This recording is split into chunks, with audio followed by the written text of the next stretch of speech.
Let's fix this error. If you find this guide helpful, consider subscribing and leaving a like. Thanks. First, go to the search bar and type Python.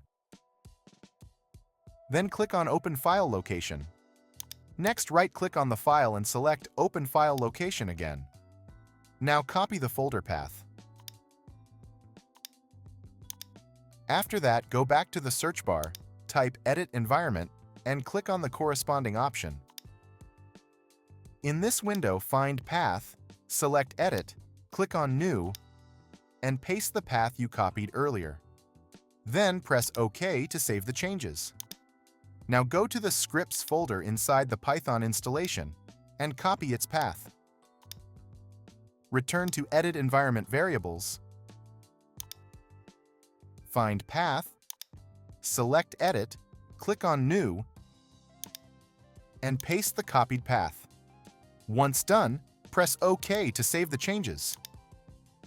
The next step is to open Settings,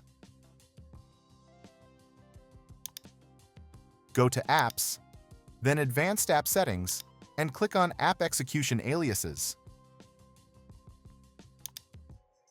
Scroll down and disable all options that say Python.